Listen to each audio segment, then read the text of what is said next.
never before with 100,000 watts of power. It's the right talk. Charlie? Welcome. This is the Charlie James Show. Now we're talking. News Talk 98.9. WORD. The voice of the Carolinas. There. Well, welcome to the program, by the way. Welcome.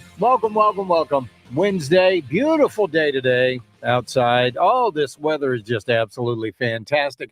If you haven't had a chance to go out and enjoy it, I certainly hope you do get the opportunity to do that. Tim, nothing can make me mad today.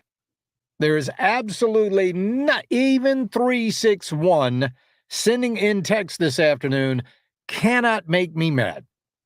I am in a top-notch mood today. Boy, I'm telling you what, I'm on top of the world today. I shot 76. Wow. Today playing golf. I shot 3 over on the front, 1 over on the back, 76. It is my lowest round that I have shot what I call current era. Because I played golf I got down to a 5 handicap when I was younger, and I quit playing for about 20 years. And then I just came back about 3 years ago, and this is the lowest round that I have shot since I've been back. Very, very happy about that. I'm happy for you, man. Thank you very much. So like I said, not even 361 could call in and make me mad today. It's practically impossible for this to happen. Just forget about it. It's just not going to happen. So in a very, very good mood today. Hope you guys are too. We've got Governor Ron DeSantis in the Upstate this afternoon. He was down in North Charleston this morning as he is going around South Carolina. And he had this to say about transgender folks, about all of this all of a sudden, we've got transgender this, we've got transgender that, everything is transgender. So what does Governor Ron DeSantis say about it? Well, this was his comments in North Charleston this morning. We as a society say that a man that puts on a dress, dresses as a woman, and then, quote, identifies as a woman is actually a woman. That is not true, okay? That's right. So if you're telling me... Right. If you're telling me that I have to accept that is a woman, you're asking me to be complicit in a lie, and that I will not do. And so part of this is about, are we going to have a society that's rooted in truth, or are we going to have a society that's unmoored from truth and is basically being swept away with different ideological currents? Because if you're saying that is a woman, you're putting ideology ahead of truth and reason. And common sense as well. Absolutely. I agree with them 100%. You see, the folks in the trans community, they've got, they're doing their thing, whatever, but then they want you to go along with it as well. And when you don't go along with it, you are a bigot. You're a bully and a bigot. This is because you simply don't agree with like I said, their ridiculous ideology. But you have to do that. You have to go along with them, hook, line, and sinker about anything and everything they say. 100%. It can't be 80. 80 is not quite good enough. That's not going to cut it. You have to go along with everything they say, including allowing men to compete against women in sporting events. You have to do that for some reason, and I don't know why. I really don't know why we've gotten this far. I remember back in the day, you had Dr. Renee Richards, competing, didn't do very well, but still. So we've advanced from now to biological males competing against women and destroying them in every event, just about every single one. And Megan Rapinoe, she's all for it. She's a big supporter of all of this. But Megan, and you know what? Riley Gaines was right when she said that Megan Rapinoe would literally shiv somebody, a biological male who tried to take her place on the women's national soccer team. And that's the absolute truth. It's okay if it's happening to somebody else. It's okay if it's happening to Riley Gaines. It's okay if it's happening. But boy, you don't mess with the women's soccer team in the U.S. They will fight you, even though they did compete against high school boys and they lost. But don't let that throw you. Don't let that throw you. Don't let the fact that, biological males who are simply mediocre in their sport can now transition to being female and dominate. Don't let that throw you. There's no differences between men and women. They're not. And when you identify as a woman, then all of a sudden, I don't know, all of those years of biological advantage, denser muscle mass, denser, more bone density, increased cardiovascular capacity, things like that, that just doesn't matter. That just doesn't matter. You are a bully if you're against it. Isn't it amazing how it's always us that's wrong? We're always the ones that are on the wrong. You're on the wrong side of history. But they know that's not true. They absolutely 100%. They know that they're wrong here. They just don't want to admit they're wrong. They've got too much invested in themselves being wrong. And that's just a darn shame. It really, really is. It's absolutely amazing where we are in our society. And the only thing you can do is just sit back and say, somebody allowed this to happen. Well, I know for a fact that it certainly wasn't me. Well, it certainly wasn't me. Charlie, as a libertarian, I agree with DeSantis 100%. But if Tebow and Kaepernick were both kneeling on the 50-yard line for the anthem because one is praying, the other is wrong, that is where you lose us, libs. Thanks, Charlie. No, I think that's completely different.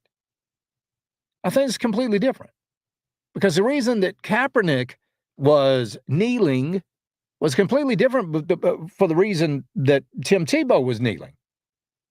Kaepernick was kneeling. Remember, he was wearing the socks with police depicted as pigs on them. It's a completely different mindset about what that is.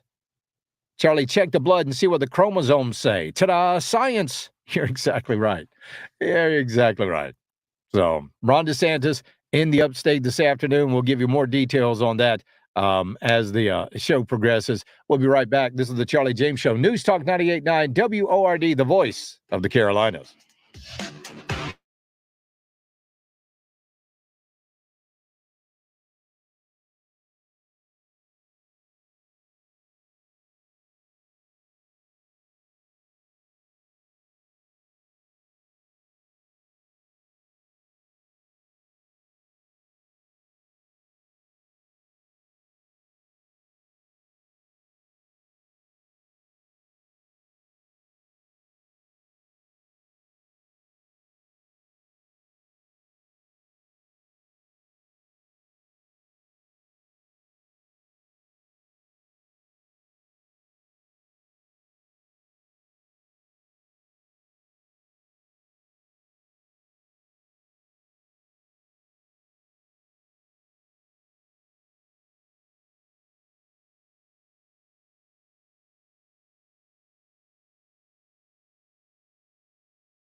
Call the GS Plumbing Talk Line now. 800-509-8989. Save it on your phone. That's 800-905-0989. This is the Charlie James Show, only on News Talk 98.9 WORD. The voice of the Carolinas. I want to go back to this text that I got from on the Common Sense Retirement Planning text line 71307. Charlie, as a liberal libertarian, I agree with DeSantis 100%. But if Tebow and Kaepernick were both kneeling at the 50-yard line for the anthem, because one is praying and the other is wrong, that's where you lose us libs. Okay, first of all, Tim Tebow was not kneeling for the national anthem. So you're wrong about that, 7-Eleven. But let's put it this way, all right? Let's say you're coming home from work and you pull into your driveway and you look in your yard and somebody has stuck a great big sign in your yard that says, "Happy birthday." And there are balloons around it and streamers and, all this stuff. "Happy birthday. We love you," whatever. That's somebody put a sign in your yard. Okay. Juxtapose that to you coming home from work one day, pulling into your driveway, and somebody has put a sign in your yard that says, "You are a racist bigot." Okay? You see, both groups of people committed the same act of putting a sign in your yard. One of them did it out of love and respect. The other did it out of anger and hatred for you, okay? So if you can't understand the difference between those things, if you can't understand the difference between Kaepernick kneeling, protesting police, and Tim Tebow kneeling, respecting his God, if you can't understand that, then you're worth losing. I'm okay with that. Nobody needs to worry that they're not going to get your vote. It's okay. Don't fret over it. That's a loss that conservatives are absolutely willing to take, right? Absolutely. So but there are people out there that can't understand why it is wrong for biological males to compete against biological women.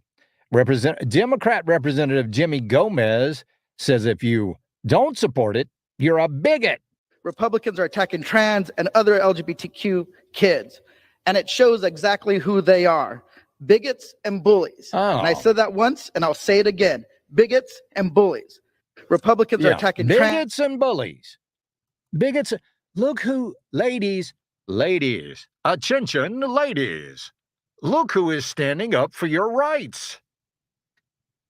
Look who is standing up for you, ladies. It's the conservatives. Conservatives are standing up for women. It's the Democrats who are trying to belittle women. It's the Democrats who are trying to literally marginalize women in sports and in society in general. Because, ladies, I hate to tell you, if a trans person has an opinion and a biological woman has an opinion, they're going to take the trans woman's opinion over yours. They don't care about you anymore. You're no longer cool. You're no longer hip. I mean, after all, the white suburban woman is the biggest voter base for the Democrat Party, so they got your vote. They got your vote. They don't need you anymore. Boy, they do this to everybody. They do this to every single group, and why these groups don't understand that they do it is just beyond me. I really don't get it. They claim that African Americans need them. You need us because we're going to fight against racism and we're going to fight against those evil Republicans. You need us. Okay, you need us. Great, we'll vote for you. All right, now you just sit there and hush. Well, I thought you were going to help us. Not really. We're just going to say we're going to help you, and we're going to keep on saying we're going to help you, and I know you're not going to get that, but don't worry about it. So now we're going to go over to this group. Look at Jim Clyburn's district here in South Carolina. Jim, there has been no change in Jim Clyburn's district in South Carolina since the time that he first ran for representative. Still got the corridor of shame, still got crumbling schools, still got paint peeling off the walls in schools, still got horrible drinking water because the pipes are degraded. You still got leaks in the roofs. You still got schools with no books. You've still got all of that stuff in Jim Clyburn's district, but he swears the next time you vote for him, he's going to do something about it. But he doesn't do anything about it. Bill Clinton could care less about the African-American community, even though he was considered America's first black president. Remember that? Went on the Arsenio Hall show, played the saxophone, pair of black Ray-Bans. He was cool. Yeah. Obama said he was going to do something about it. Remember the woman that said, Obama is going to pay my rent? Didn't. So are you better now under the Democrats, or are you not? It's all BS. It's all BS with the Democrats, and they just want your vote. Once they've got your vote, they don't care. They absolutely do not care about you anymore. When they got your vote and they got your money, see ya. Thanks. Thanks for showing up for us. Oh, my gosh. It's unbelievable. It really is. That these people will beg you to vote for them, and then once they've got it, they will just leave you out there on a raft. Every single time. And some of these communities, they just don't learn. They just don't learn. Hey, Charlie, I remember Clinton putting a $100,000 cap, 100,000 cops on the street and signing welfare reform. He'd be impeached by the Democrats today. Oh, you are not even kidding. Mayor Adams, or is it Andrews? Mayor Andrews up there in, Mayor Adams, I'm sorry, in New York. Listen to this. Mayor Andrews in New York is giving cops raises, and AOC is not happy about it. We are now at a point where officially most officers are paid more than a teacher with a master's degree serving these same kids involved in these same incidents. We are defunding safety, defunding our public schools, defunding our public pools, defunding our parks, defunding our libraries, when we are taking all of those resources and demanding that every single department except the militarized one be cut. We are sending a message about who and what we care about. So AOC very upset that Mayor Adams gave raises to police officers in New York City, saying that they were defunding public pools. Really? I'm going to double check that. And you're right, Texter. You're exactly right. Clinton put 100,000 cops on the street, signed welfare reform, and these people lost their minds over it. AOC losing her mind over this right now.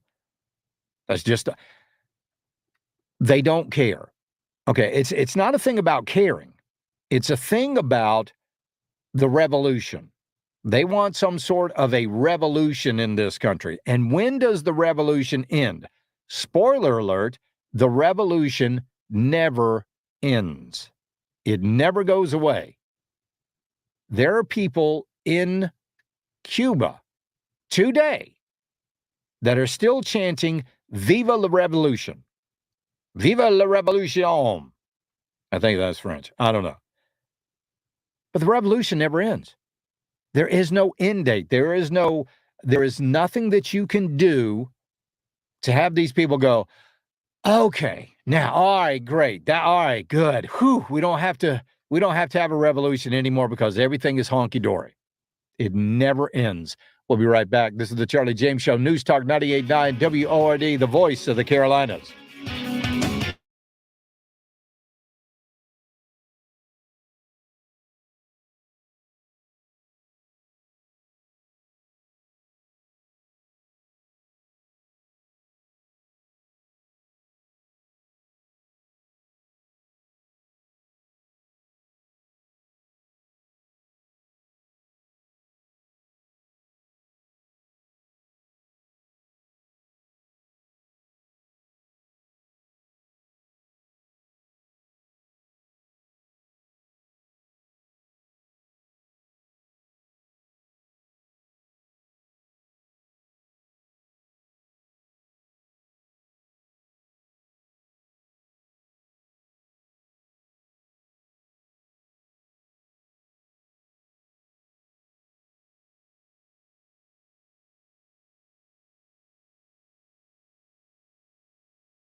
7 on the Common Sense Retirement Planning text line. Welcome to the Charlie James Show, News Talk 98.9 WORD. the voice of the Carolinas.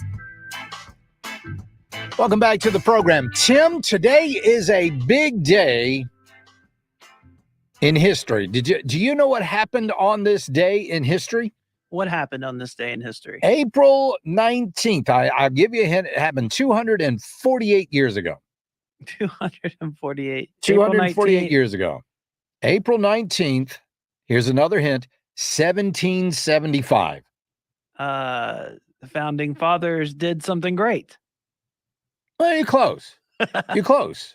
Warfare erupted when British regulars sent to capture a cache of military supplies were confronted by a local patriot militia at Lexington and Concord, April 1775. Patriot militia, joined by the newly formed Continental Army, then put British forces in Boston under siege by land, and they withdrew by sea. Each colony formed a provincial congress, which assumed power from the former colonial government, suppressed. Anyway, today is Revolution Day. Oh, yeah. Today is the day that it all started. And I want to thank a texter for letting me know this. He said, hey, Charlie, April 19th was the official start date of the revolution. Is DeSantis trying to tell us something by coming to South Carolina today? I don't know. I don't know if he's doing that or not. But we were talking about revolution. And I want to read to you just for a second from Mark Levin's book, American Marxism, best-selling author, Mark Levin. This is what he had to say about revolution. The cause itself becomes a reason for one's existence, as Hoffner pointed out. The means, a mass movement used to make the present unpalatable, strike a responsive chord in the frustrated. The self-mastery needed to overcome their appetites gives them an illusion of strength. They feel that in mastering themselves, they have mastered the world. One gains the impression that the frustrated derive as much satisfaction, if not more, from the means of a mass movement and uses it as a form to the end that it advocates. That also explains why the end of such revolutions is never in sight. Even when the revolutionaries have seized power, the revolution perseveres. For the cause has no end, and it is ultimately unachievable as man and society are not perfectible. But the true believer's appetite for revolution is insatiable. Now, in some cases, that's good. And in some cases, that's very bad. Like liberty and independence. Your appetite, our appetite as Americans, should be insatiable for that. Those people in Congress, they should really read this book. The appetite for liberty and freedom should never be satiated. Right? So it goes on to say, for example, when presented, and by the way, you can't sway them. You can't, just like that argument I had at the golf course on Monday, right? For example, when presented with statistical evidence that law enforcement is not systemically racist, it is the true believer's ability to shut his eyes and stop his ears to facts that do not deserve to be either seen or heard, which is the source of his unequaled fortitude and constancy. He cannot be frightened by danger, not disheartened by obstacles, not baffled by contradictions, because he denies their existence. And it is the certitude of his infallible doctrine that renders the true believer impervious to the uncertainties, surprises, and the unpleasant realities of the world around them. Ta-da! Ta-da! And that's what's going on with these liberals today. Their revolution, whatever revolution that they are waging, they will not even listen to logic and reason, because it goes one in one ear and out the other.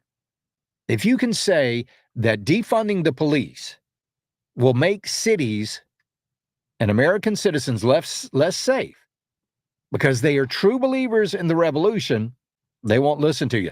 That is why it is absolutely impossible, virtually impossible, to change a liberal's mind. You can't do it. Something has to happen to them. You see, people don't change. Things change people. And until something changes a liberal, they will not relinquish their ideology of the revolution. But our desire for freedom and liberty needs to be stronger than their desire for authoritarianism and tyranny, which is exactly what this administration and all the liberals want. For some reason, that appeals to them. I can't understand it. You can't understand it. Conservatives just don't get it. We just don't get it. Why someone would rather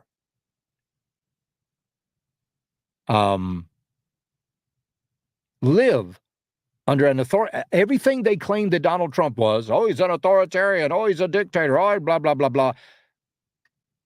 Look at what we're living under right now. And they will not admit that they are failing. The Democrats want Karine Jean-Pierre will not admit it.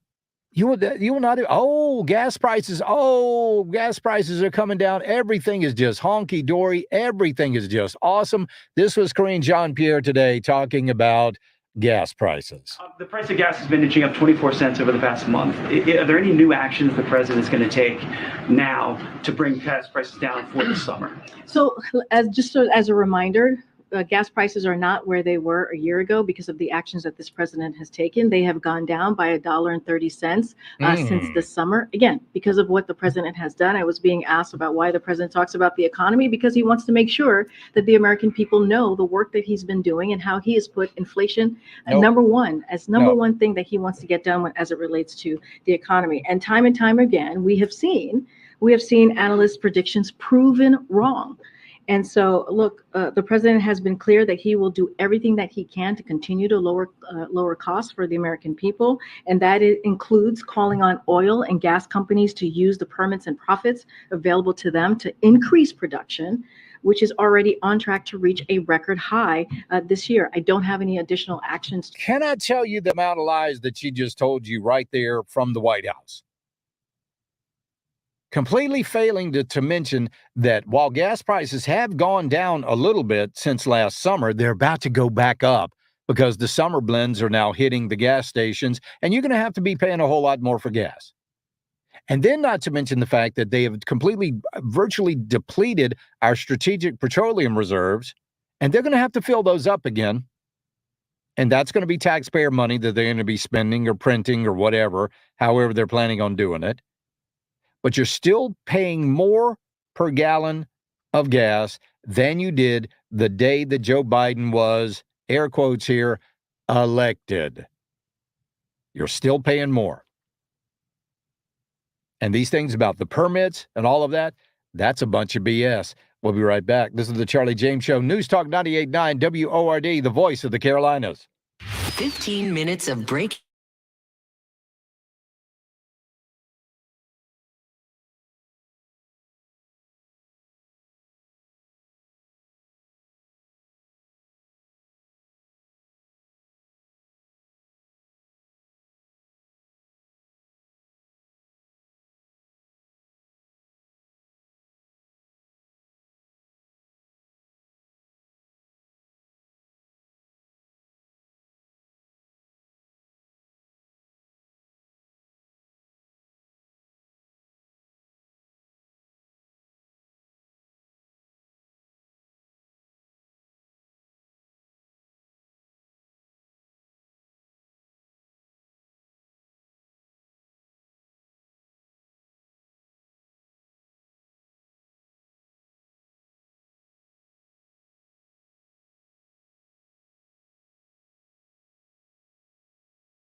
Only on News Talk 98.9 WORD. The voice of the Carolinas. Somebody is reporting that they are hearing us in Penrose, North Carolina. I have no idea where Penrose is, actually, but I appreciate it very much for you tuning in. Hey, Charlie, what are your thoughts about Don Jr. saying not to boycott Budweiser and Trump saying about Disney's this morning, they better be careful? They say, listen, I understand what they're doing. I mean, Budweiser, Anheuser-Busch was a huge donor. It's basically 50-50 between Democrats and Republicans with Anheuser-Busch. But what they did, I mean, they should be, I don't care what Don Jr. says. I really don't. I don't care what Trump says about Disney. I mean, that's when Disney does what they do with children's programming, and when Bud Light has Dylan Mulvaney as a spokesperson, then they have lost me. I'm gone. I don't care about Disney anymore. I certainly don't care about Disney Plus or any of their other streaming services. I just don't care. And that's my prerogative. And I'm going to stick with it. And it doesn't matter what Trump says. And it doesn't matter what Don Jr. says. It just doesn't. Sorry. But that's where the 80% rule comes in. I can still support you even if I only agree with 80%. Charlie, that's right. Doesn't matter what money they give to us or not. What Bud and Disney is doing is wrong. Exactly right. Exactly right. That's exactly what they're doing is wrong. And they know what they're doing is wrong. And what you are doing with the boycott of Bud and or Anheuser-Busch and the boycott of Disney, it's working. If it wasn't working, people wouldn't care. People would they wouldn't give a rat's patootie if what you did isn't working. So let this be a lesson to you. Your boycotts work. When you start speaking out against these people and their wokeism, it works. That's why they get so upset. If it didn't, they wouldn't care. They absolutely wouldn't care. Dylan Mulvaney, speaking of that, Dylan Mulvaney, I didn't know if you knew this. I didn't know that if you knew this. But Tim, did you know that Dylan Mulvaney is a religious martyr? Of course he is. Oh, yeah. Yeah. Or she is. He is. Whatever. He is. Transgender advocate Dylan Mulvaney is portraying himself as a religious martyr while he tries to blur the nation's recognition that men and women have different needs and preferences. Oh, that's right. That's right. Oh, I must have forgot about that. Yeah, well, yeah, I didn't remember this. Dylan Mulvaney said, "I'm trying really hard to maintain a relationship with God," Mulvaney said as he presented himself as a classic movie star, Audrey Hepburn, in a March 13th show at New York's Rockefeller Center. Let's think about this. Dylan Mulvaney was in a show at Rockefeller Center. Just for a moment. Okay, there you go. "I don't think he made a mistake with me," Dylan Mulvaney said, and that maybe one day I will actually be grateful for being trans, that this isn't some curse, but it's just a different path to the same destination. Oh, okay. So he isn't already grateful for being trans? I guess not. I guess he's not grateful. I guess he's having some mental health issues going on about his 370-something days of womanhood. Wow. Maybe so. The video was posted by Relevant Magazine amid the public kickback against Anheuser-Busch's decision to hire Mulvaney as an advocate for their Bud Light beer. The company's CEO is trying to back away from the decision, but he also faces pro-transgender pressure from marketing executive and likely from President Joe Biden's government regulators. That's right. Because the government is not going to make you be trans, Anheuser-Busch. Mulvaney's declaration of a religious explanation for transgenderism conflicts with many opponents' descriptions of transgenderism as an anti-scientific cult, which it is. The cult is supposedly pushed by secular advocates who wish to wreck the popular and useful national norms that help ordinary men and women cooperate and compete without expensive instructions from elites. Oh, okay. There you go. It's a cult. That's all it is. It's a cult. Transgender advocates cannot actually change their male to female sex. So, I mean, listen, I got little Sophie Rose. We had her spayed. She's still a girl. Still a girl. I mean, yeah. If you have a male dog neutered, he's still a male. It doesn't matter. Do anything you want. Their biology remains the same. Let's see. You dig up fossilized skeletons thousands of years later, and you can tell it's sex because of the bones. We can't change that. Much as we might want to, much as we might feel deep sympathy for those that want to, we still can't change it. So I don't want to change it. Who wants to change that? The progressive movement is a safe home for transgenderism because it also emerged from a semi-religious movement for radical equality on earth. Progressives working within the Christian and Jewish communities applied religious morality to the task of transitioning American society during the industrial age away from the exploitation of workers and towards a more cooperative forms of economic life. So they're actually trying to talk about the Industrial Revolution as being the same thing as being trans. Yeah. Okay. All right. There you go. Transgenderism is often compared to the pre-medieval Gnostic cults, which claimed that material reality, including human bodies, is an evil force that seems to conceal each person's hidden divinity. Oh my God. You see? You see how crazy this has become? It's not just that Dylan Mulvaney wanted to start dressing up like a woman. It's now, oh, it's got to do with cults, and it's got, oh my goodness. Charlie, we know that we all know that Dylan is going to do the second the cameras turn off, the same as 40% of the other trans people, just like that teacher in Canada with the prosthetic bosoms. And when he's not at school, he takes off his bosoms, you see. Oh my goodness. That's where you are. That's where you are. Let's see. Let's see. Trying to find this. No, can't. I just lost the text I was looking for here. Let's see. Charlie, entire to Destin, Florida. Lost you in Newberry. Didn't pick you up again until almost back to Greenville. Suggest antenna redirection. I'm not going to. Listen, the engineers have worked hard enough on that antenna. We're going to give them a break for a little bit. We'll be right back. This is the Charlie James Show. News Talk 98.9 WORD, the voice of the Carolinas and beyond.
We're covering the Carolinas like never before with 100,000 watts of power.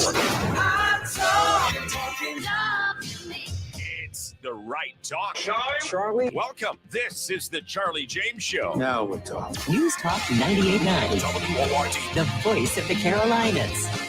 Welcome back to the program. All right, Tim, do you know what time it is? Time for a Charlie challenge. No, it's not. It's time for a spelling test.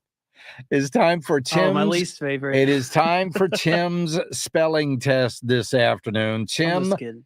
the word that you are assigned with spelling right now is the letter, spell out the letter 8. Spell out. All right. Okay. E-I-G. Yeah. Okay. Okay. Go. E-I-G-H-T. Wait a minute. You said E-I-G-H-T. Yeah. That's your answer? Well, if it's that 8 or it is No, that's ATE. no. It's the number. But you said E-I-G-H-T Yep. is how you spell 8? Yep. Are you sure about that? I'm pretty sure. Yeah. Huh. That's interesting. That really is.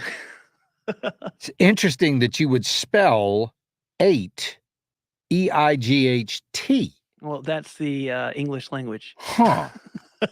So you're going to tell me, Tim, that you know more about the English language than the President of the United States? Is that what you're telling me, young man?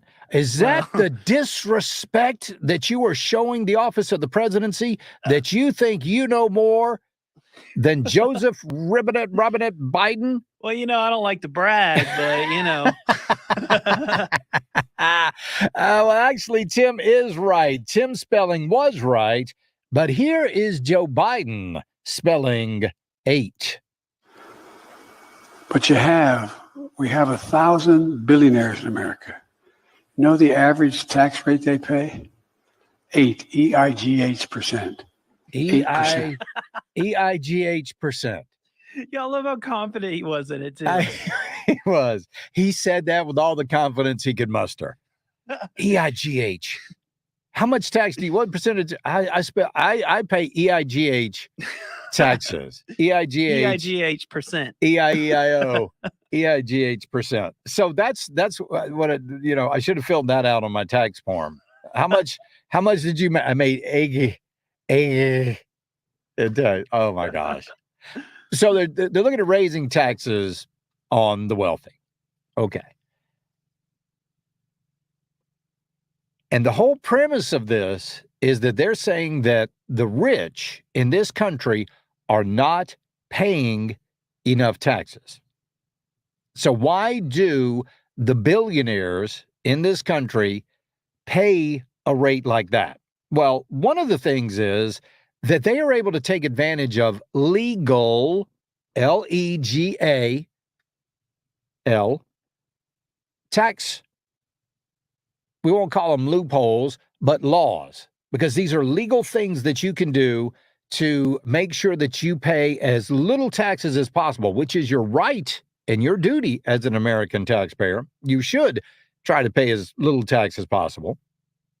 So instead of going along and instead of fixing the tax code, because see, if you're a school teacher, you don't get to take the deductions that a millionaire/billionaire gets to take.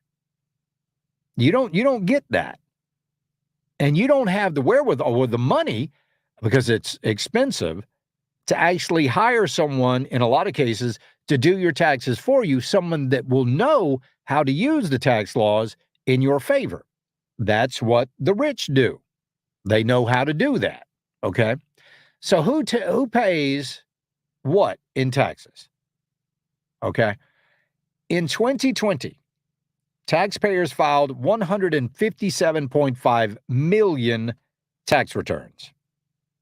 Reported earnings, nearly $12.5 trillion, and paid $1.7 trillion in individual income taxes. The average income tax rate in 2020 was 13.6%. The top 1% of taxpayers paid not 8% like Joe Biden said, but actually 25.99%, more than 8 times higher than the 3.1% average rate paid by the bottom half of taxpayers. The top 1% of percent's income share rose from 20.1% to 22.2% in 2020, and its share of federal income taxes rose from 30. Okay, let me ask you something. Tim. The top 1%. Okay. How much of all federal income taxes, what percentage do you think the top 1% pay? So if you took all the income tax that was paid in the United States on a pie chart, what percentage would the top 1% of wage earners pay? 3%. 42.3%. Oh. The top 1% pay 42.3%. So what about the top 50% of taxpayers? What percentage of the overall taxes do you think they pay? Probably the rest, wouldn't it be? Pretty much. Yeah, it would be the rest. 97.7%. The top 50% paid 97.7% of all federal income taxes. Do you know how much the bottom 50% of taxpayers may contribute? 2.3%. 2.3. Okay. Just think about that. The top 1% of wage earners pay over 40% of all the federal income taxes. The top 50% of wage earners pay almost 98% of all the federal income taxes, and the bottom 50% pay the remaining little over 2%. Wow. And they don't, that's crazy, right? And in fact, listen to this, 40% of all Americans working do not pay income tax, federal income tax. They don't pay it. 40%. And why is that? Because when they file their income tax return, they get their money back. They get money back. Now, if you pay your income tax and you get all your money back, you don't, in fact, pay taxes. So the top 1%, it really is unbelievable. It really is crazy. Charlie, we make a combined I think that's over $150,000 a year. We pay 22%. Yeah, you're right. I understand. I get it. Or was that less than $150,000 a year, pay 22%? I understand. So instead of going after and just making all of these new taxes and lying about it, because the rich don't pay their fair share, well, how much fair share does the rich have to pay? I mean, they're already paying 40% of all federal income taxes. The top 50% are practically footing the rest of the bill. You want to do something about taxes, change the tax code. Stop being punitive. Stop making wealth and success something to be punished. We'll be right back. This is the Charlie James Show. News Talk 98.9 WORD, the voice of the Carolinas.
This is the Charlie James Show On News Talk 98.9 WORD. the voice of the Carolinas. Welcome back to the program. We've got an administration right now that is willfully oblivious to what is going on economically in this world. We are right now experiencing 5, or as Joe Biden would say, FIV, economic disasters, and nobody's doing anything about it. Nobody's doing anything about it. Number one, we are headed to a massive commercial real estate default. And the reason is that a lot of people, they just didn't go back to work after COVID. Just did not go back to work. And all of a sudden, these companies that have these big office buildings and they had their entire staffs in there and all of that stuff, they can't get people to go back into the office. And since they can't go get people, now this used to be a pretty easy thing, because if a company folded, then you would just get another company to move in. I mean, how many times have we seen that? We've seen that with strip malls all the time. This ice cream shop goes out of business, a taco shop comes in. Well, that's not happening anymore. Probably a bad example because that was food. But let's just say it was a printing company. No, everybody wants to work from home now. Everybody wants to work from home. Well, they are doing that. They're working from home now. And so you cannot find people to come in and buy this commercial real estate or lease this commercial real estate. So the commercial real estate market is about to head hard south.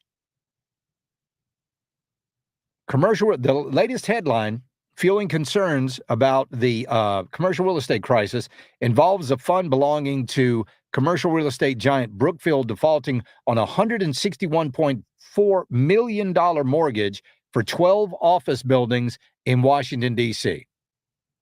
And when that company goes under, you're not going to be able to find anybody to come in and fill that space.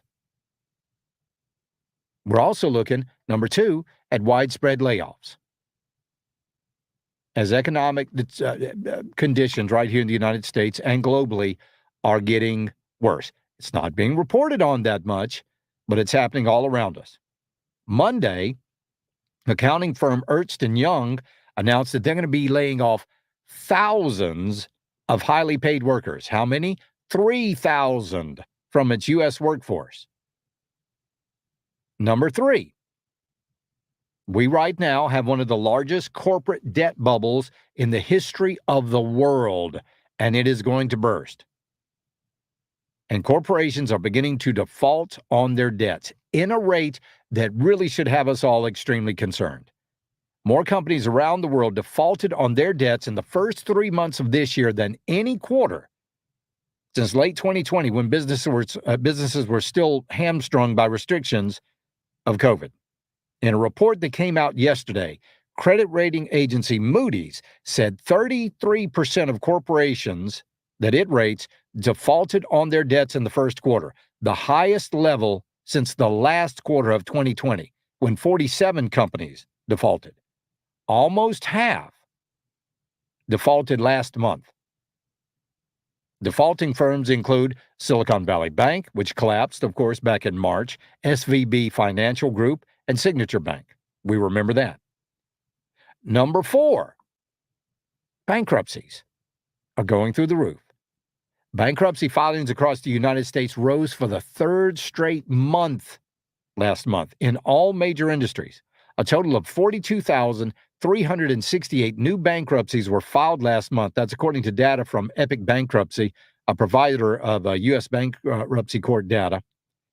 This is 17% up from the filings of March of 2022, when 36,068 entities filed for bankruptcy.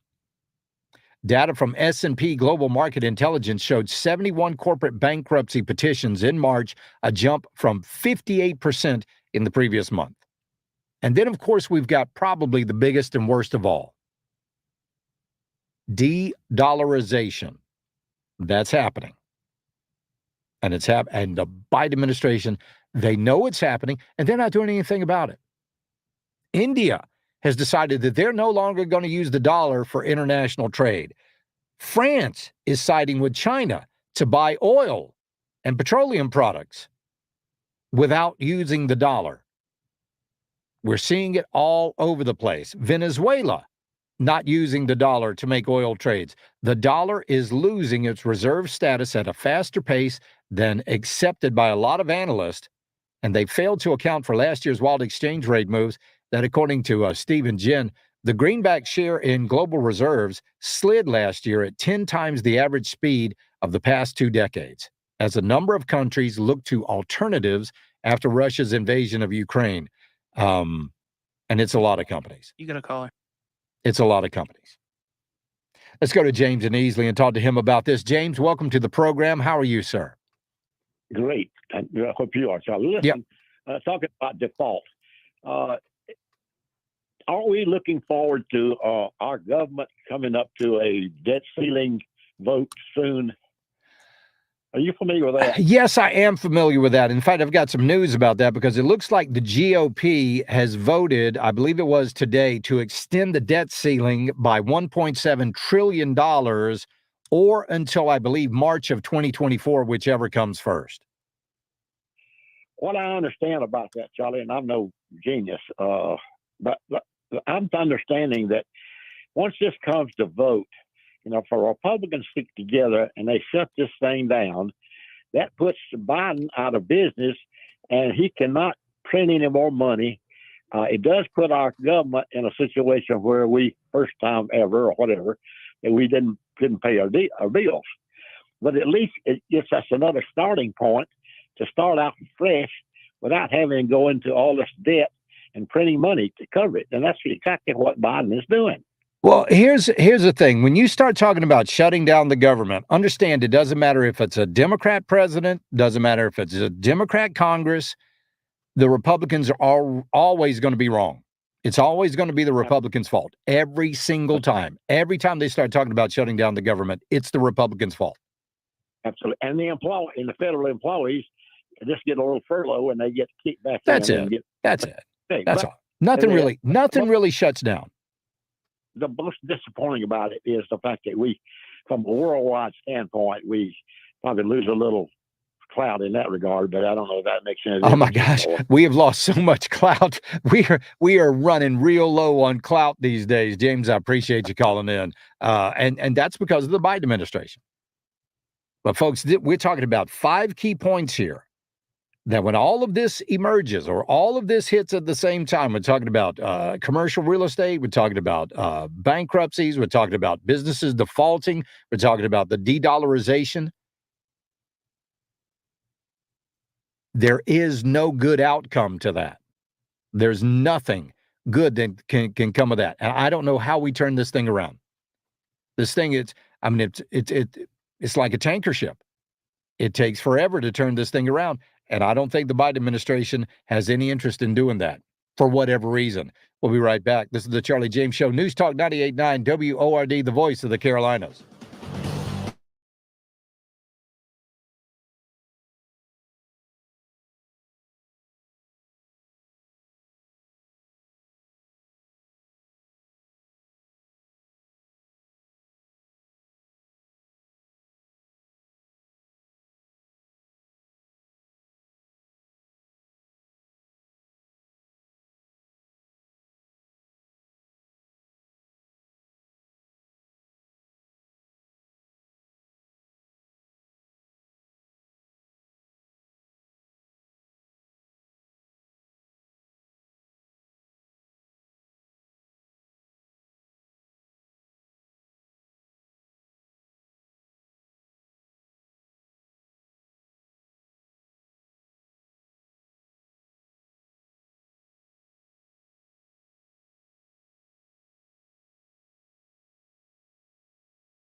Let your voice be heard. Call the GS Plumbing Talk Line now. 800-050-9889. Save it on your phone. That's 800-905-0989. This is the Charlie James Show, only on News Talk 98.9 WORD. The voice of the Carolinas.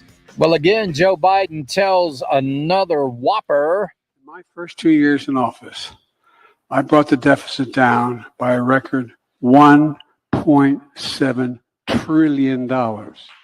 All we spent, still less than $1.7 trillion. No, you didn't. I'm sorry. You're just a lying SOB. That's all you are. Okay, well, if you brought the deficit down by a record $1.7 trillion, then why do we need an increase in the debt limit? That's kind of hard to reconcile, isn't it? Why do we need to raise the debt ceiling? You know what raising the debt ceiling is like? It's like you being broke and then asking for an increase on your credit card limit. It just puts you deeper in debt. This is just more money that they want to spend.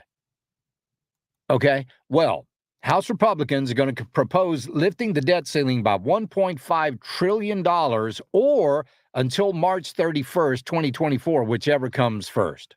Okay, so this is going to be the thing that Kevin McCarthy has to do, because Kevin McCarthy feels like he's got to do something, anything,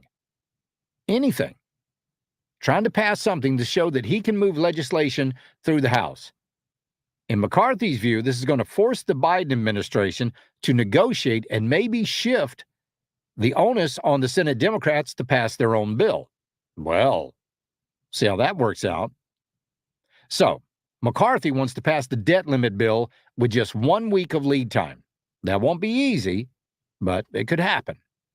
He's letting conservatives fill this package up with whatever they want without going through committee markups. Just 5 Republican no votes will sink any bill, so there's very little margin of error here. What happens if McCarthy passes this bill? Well, Senate Majority Leader Chuck Schumer and the White House are publicly insisting on a clean debt limit increase, and they think they can break McCarthy over this. So Biden spoke to Schumer and House Majority Leader Hakeem Jeffries yesterday and reiterated that none of them will negotiate on the debt limit. There's going to be no negotiation. So McCarthy says they've got no intention of ever passing a clean debt limit increase, but that means that even after struggling to pass the bill, House GOP leaders could easily find that they didn't budge the Senate or the White House 1 inch. So the risk from McCarthy here is that he's advocating for all of these conservative policies, but a lot of them are going to really just end up in the garbage. Now, this helps McCarthy because he will be able to say that he did something when in fact, it's really doing nothing. Okay? It's not looking good for Kevin McCarthy. It's not looking good for Republicans. It's not looking good for America. Because what are the Democrats going to do? As soon as you raise the debt ceiling, what are they going to do? Can anybody guess what they're going to do? They're going to go out and get a big screen TV. That's exactly what it's like. It's like, man, I'm broke. Oh, I can't. Oh, look, I got my tax refund. Oh, man, that's awesome. I'm going to go get me a big screen TV. Wait a minute, what? What about paying those bills you owe? What about doing a nope, going to go get that. No, I deserve this big screen TV. This is what I deserve. So I'm going to go get this. I had a friend of mine that was, and you've probably been in the same situation. They were having a rough time, so I loaned them some money. And damn if they didn't go out and go on vacation. I was like, what? Are you kidding me? You were just poor-mouthing left and right about how hard things are. I loan you a little bit of money. Well, forget it. It's not a loan anymore. You can just have it because it's never going to happen again. Sorry, that was my mistake. But that's exactly what's going to happen. In fact, it's already happening. Biden is now sending an additional $325 million to Ukraine. Additional $325 million. Here's the release. Today, the Department of Defense announced critical new security assistance for Ukraine. This includes the authorization of a presidential drawdown of security assistance with more ammunition for U.S. provided HIMARS, artillery rounds, and anti-armor capabilities essential to strengthening the Ukraine's defenders on the battlefield, valued at up to $325 million. The presidential drawdown is the 36th drawdown of equipment from the Department of Defense inventories for Ukraine that the Biden administration has authorized since August of 2021. 36 drawdowns. So you might be wondering what that means. Well, that means you've got a certain stockpile of military equipment that we should be using to defend our country. And they're taking that equipment and they're sending $325 million worth, sending that over to Ukraine. Now, what's going to have to happen? What happens in that void that is left with that equipment? We're going to have to replace it to the tune of $325 million, which is going to come from the American taxpayer. Okay? Who likes this? Who thinks this is a good idea? Who's really enthusiastic about this? The military-industrial complex. All of the folks in the House and the Senate that have stock in companies that provide military equipment and contracts to the United States. They're real happy about it. They love this. They're making money. Their investors are making money. You are losing money to a very big sum. All in all totaled, we have paid over 75% of Ukraine's GDP. That's how much we have sent them in cash and in equipment. Almost 75% of their entire GDP. Man, I wish somebody would give the United States 75% of our GDP. Wouldn't that be delicious? I think it would. Nobody's going to do that. Because right now, all around the world, there are countries that are hoping for our downfall. That's exactly what they want. China, all of these countries, all the BRICS nations, European Union, Russia, of course, all of these folks, they're all hoping for our demise. And then they're just going to come in like vultures and pick the bones. We'll be right back. This is the Charlie James Show. News Talk 98.9 WORD, the voice of the Carolinas.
Today, for all you folks that are streaming, I am wearing my Moultrie flag hat.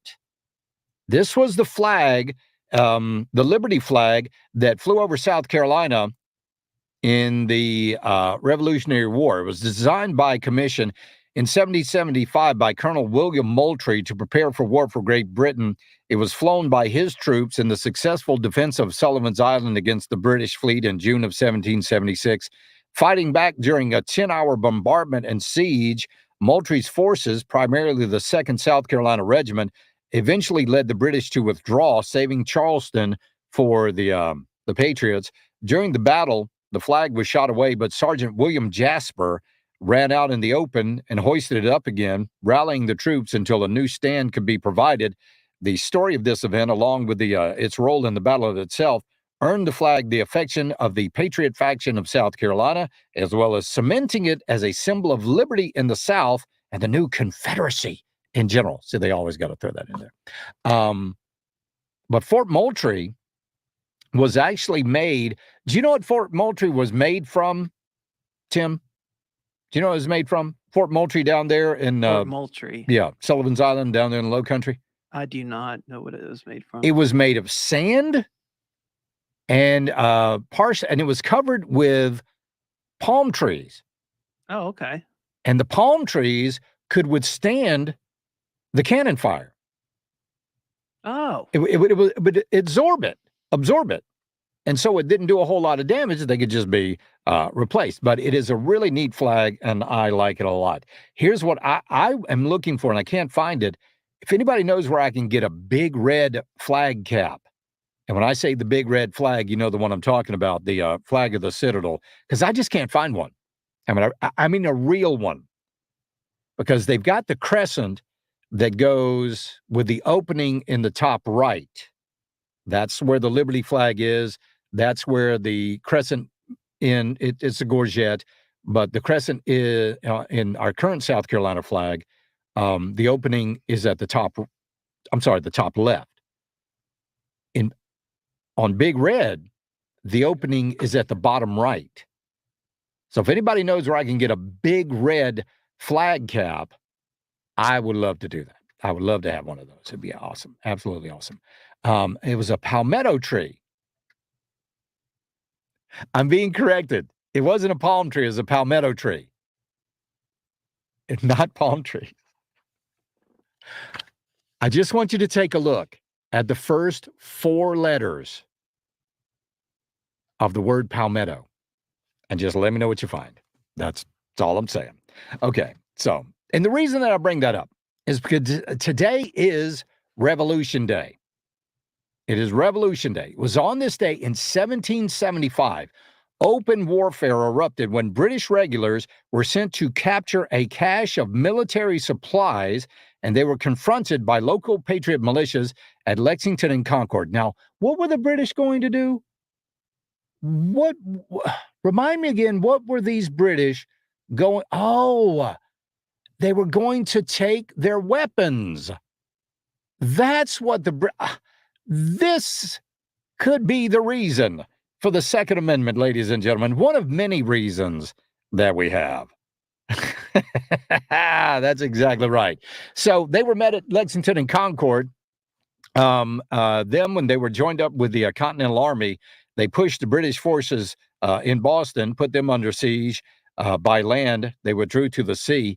Each colony formed a provincial congress, which assumed power from the former colonial governments, and they suppressed the loyalists there and contributed to the Continental Army, led by Commander-in-Chief General George Washington. So there you go. Today is Patriots Day. Today should be Revolution Day. The day that we revive, and we should get this going, the day that we should revive our thirst, our insatiable thirst for freedom and independence. Because that's what we need to have. That's exactly what we need to have. A thirst for it. But there are a lot of people out there. And, I played for you this clip not long ago, this guy saying that he doesn't want to live under capitalism because he doesn't. Well, yeah, I mean, I understand that. Capitalism is hard. Freedom and liberty is hard. It's easy to be told what to do. Easy to be told. It's hard to go out and be free. That's tough. That's the tough part. That's the tough part. So when people say they just can't handle it, they just can't handle freedom and liberty. If you look at a pie chart of all of the governments that have ever been in the history of man, you're only going to see a very small portion of it where the citizens had freedom and liberty. Tyranny, authoritarianism, that's the norm. That's the norm. Freedom and liberty are the exception. And we've just got too many or too few exceptional people in the world today. We'll be right back. This is the Charlie James Show, News Talk 98.9 WORD, the voice of the Carolinas.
by Americans for Prosperity, South Carolina. This is the Charlie James Show. Local talk done right. News Talk 98.9 WORD. The voice of the Carolinas. Welcome back to the program. Joining us right now is Candace Carroll with Americans for Prosperity, Americans for Prosperity, South Carolina. Candace, it is April the 19th. It is the day that the Battle of Lexington and Concord started.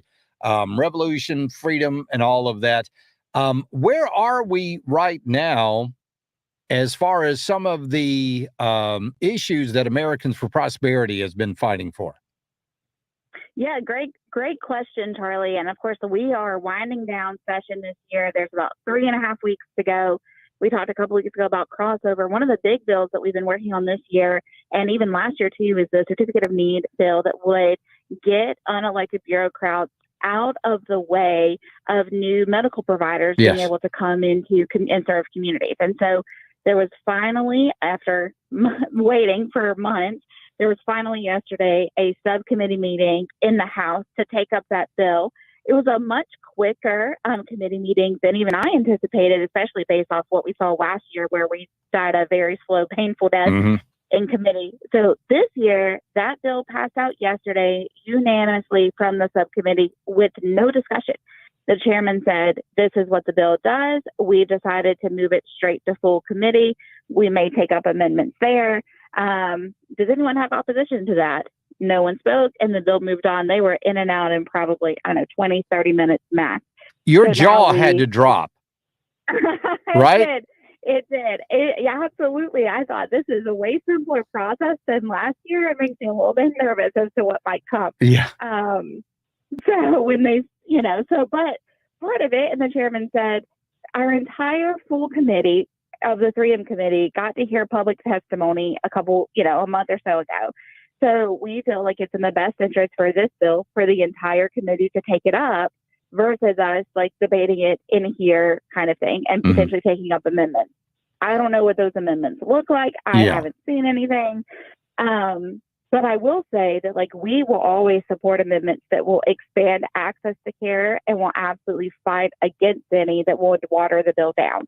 And I've let lawmakers know that we are here for patients, not for big monopolistic crony hospital corporations.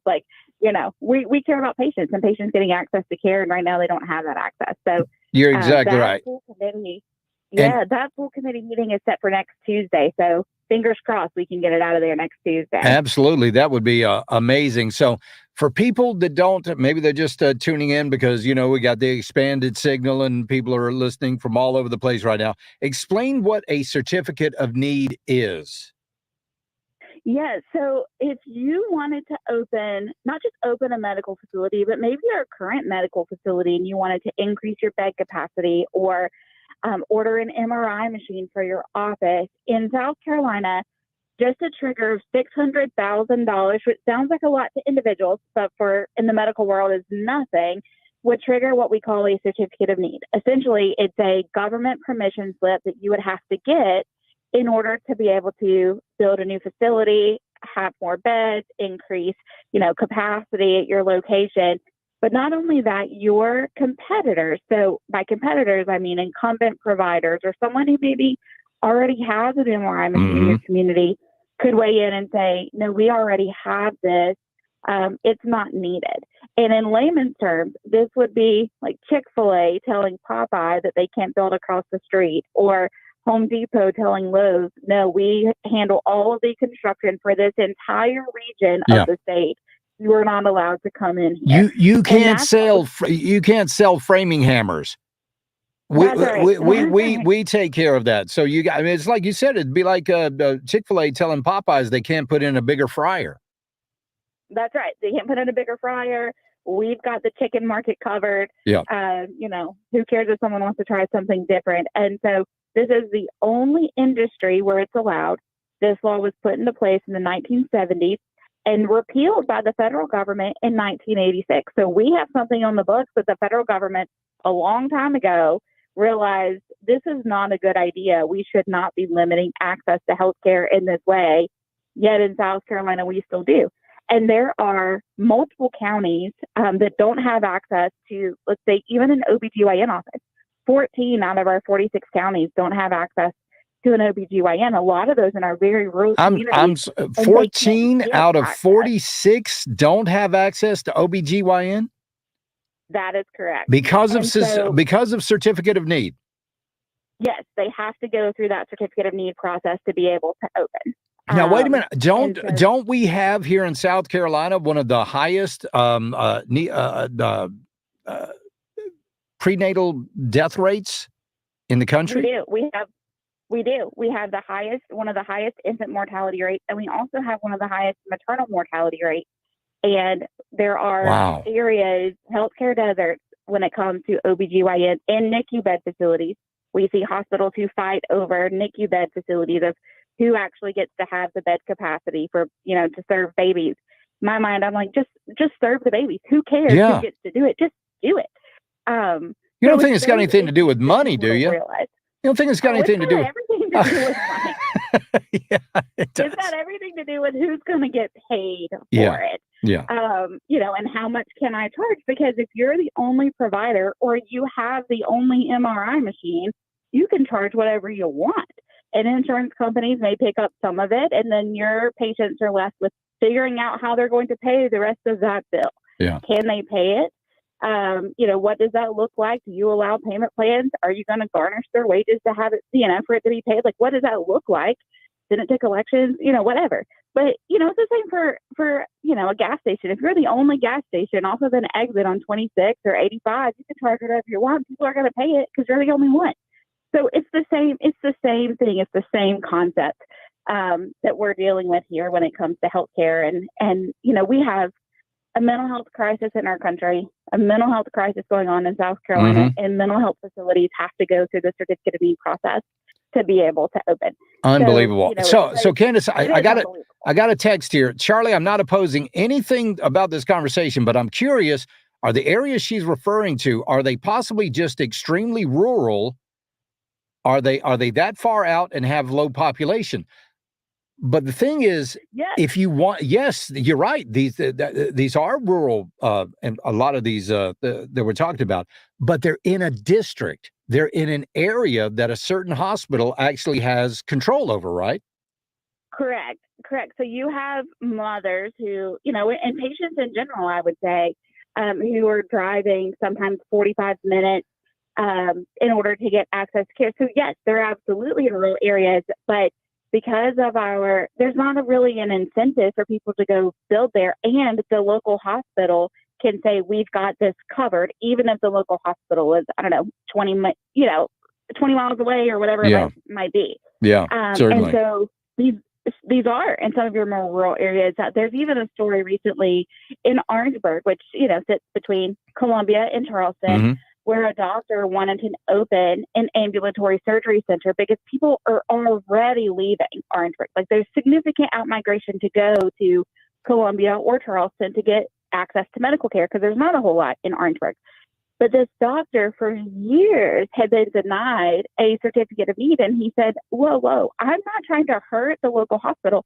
I want to help bring people back to our community who are already driving past the hospital to go somewhere else. Yeah. I want to work with the hospital because there's surgeries that I can do. Like, some surgeries do have to take place at a hospital, but there's surgeries I could do that could help alleviate that. I want to have a partnership.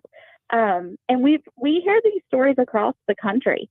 This isn't just a South Carolina thing, unfortunately. Yeah. So we hear this, from my colleagues in Georgia. I know they're fighting it there, in Tennessee and North Carolina. But there are states who have gotten rid of it, who are much more rural than ours, and they have seen a significant increase in access to healthcare in their areas. Yep. So it'll be in full committee on Tuesday, you said? On Tuesday, yes, sir. So about an hour after the House adjourns next Tuesday, we will keep you posted.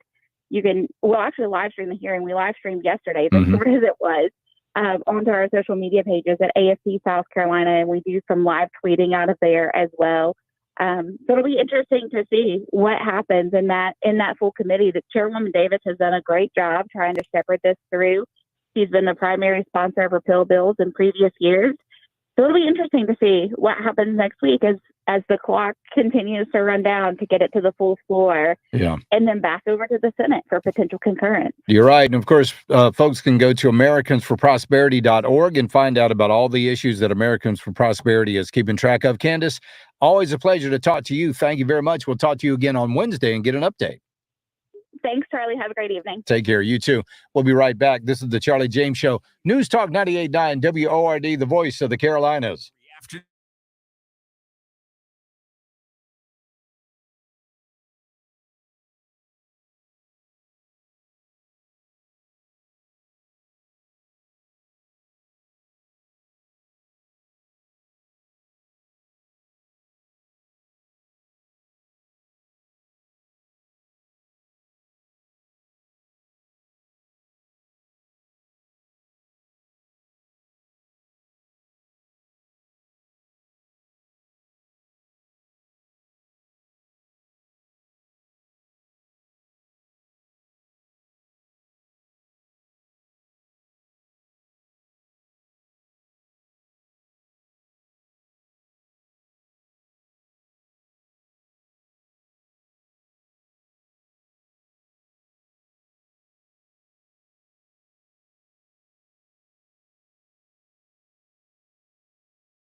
The voice of the Carolinas. Welcome back to the program, ladies and gentlemen. I don't know if you guys have been keeping up with this, but we've talked about this a couple of times on the program over the past couple of days.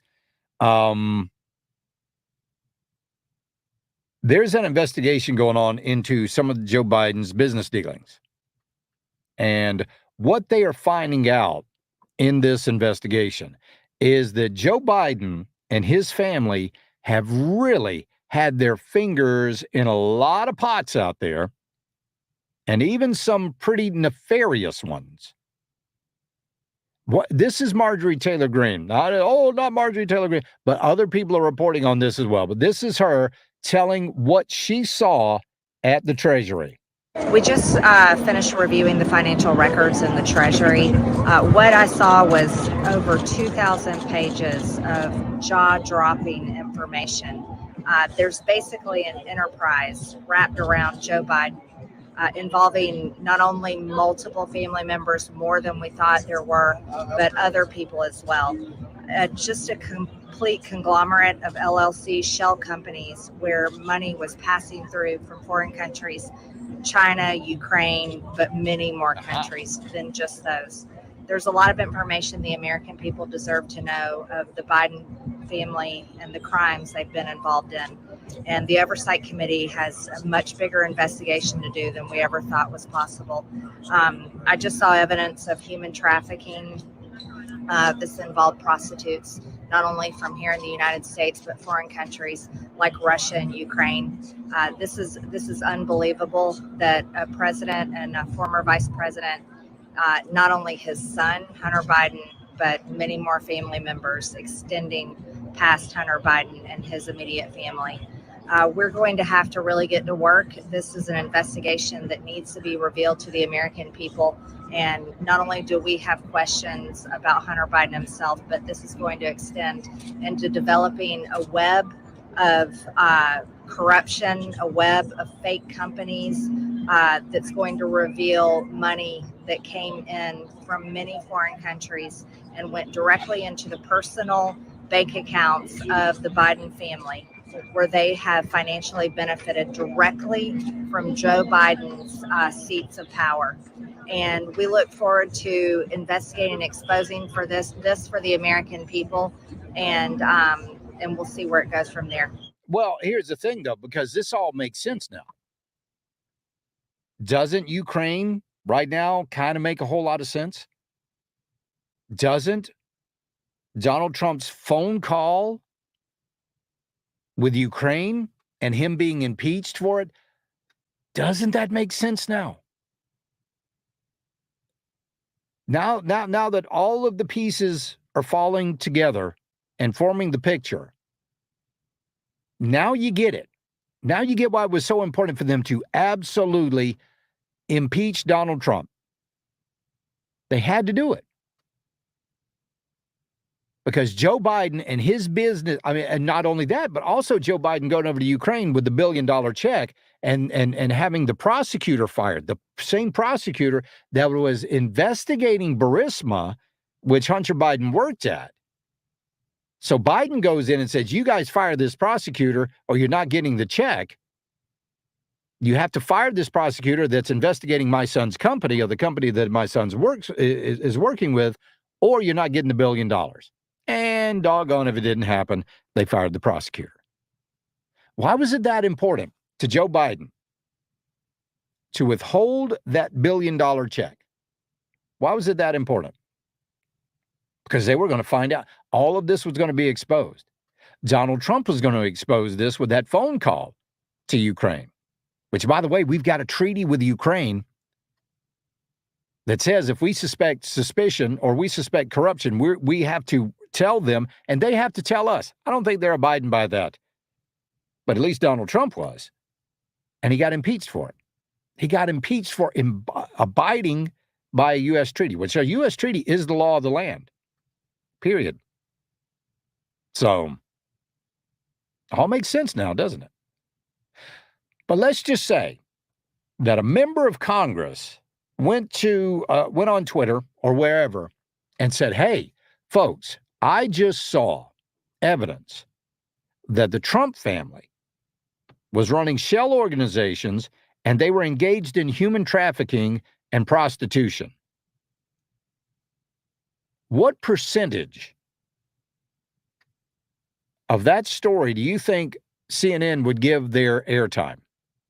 It would probably be 100%. It would be nonstop, wall to wall. Breaking news every 15 seconds. They would be coming in. They'd have experts. They have all these, and all of these, blah, blah, blah. And they'd have whistleblowers, and they would have all that. But not for the Democrats.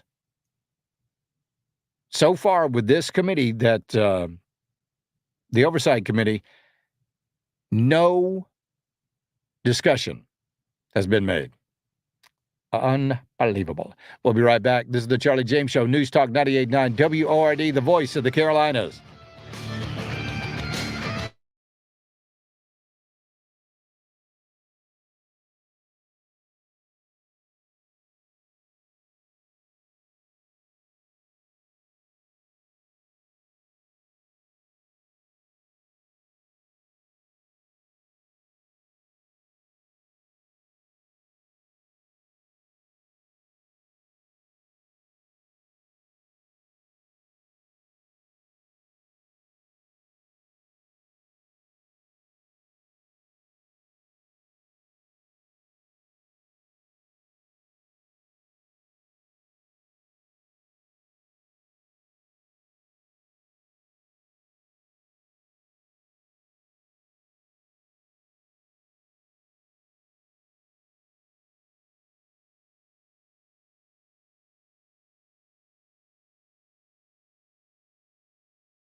grab your phone. Text 71307. Powered by Common Sense Retirement Planning. Be a part of the Charlie James Show. News Talk 98.9. WORD. The voice of the Carolinas.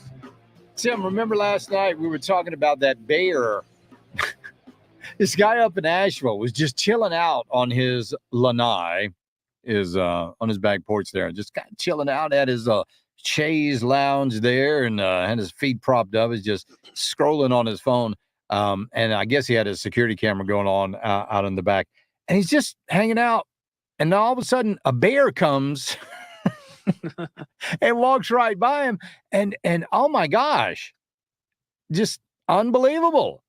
Yeah. I mean, and like I said last night, that would have been like me. If that had happened to me, I'd have been a spokesperson for Fruit of the Loom. Because I would one picture and ran. I would have needed some new drawers, without a doubt. Oh yeah, definitely. Well, listen to this. A woman, I'm telling you, bears, folks, is not sharks. Forget about sharks. Worry about these bears.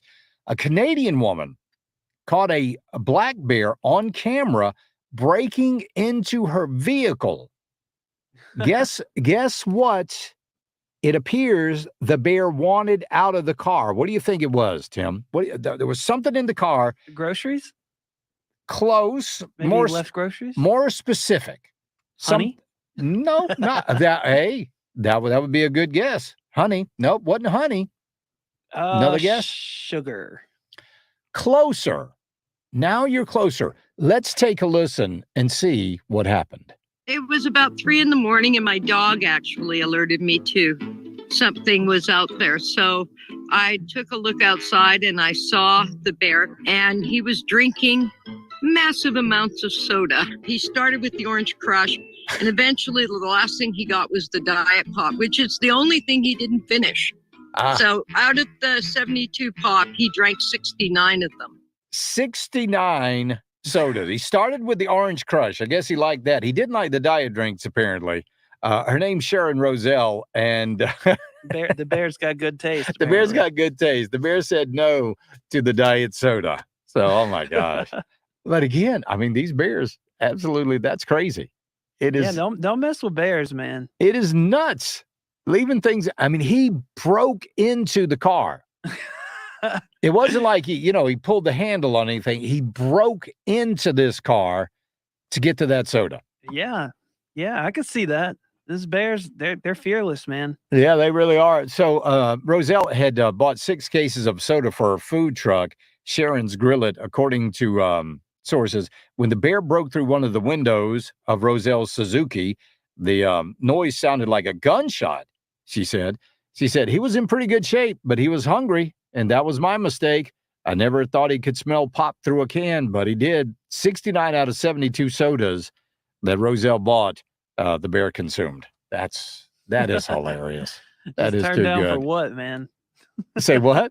Turn down for what? That just means drinking a lot. Oh, okay. All right. Was that something the kids say today? It was a song. Oh, okay. Yeah. Well, that's cool. No wonder I don't know it. But you know what today is? You know what today is, Tim? What's that? It's a big day. Now you don't have cats, do you? I have one cat. You have a cat? Yep. What is your cat's name? Cloud. Do you like Cloud? Is Cloud a cool cat? Yeah, he's pretty cool. Kind of chill? Doesn't really cause a lot of trouble? No, he's pretty chill most of the Does time. his thing? Yeah.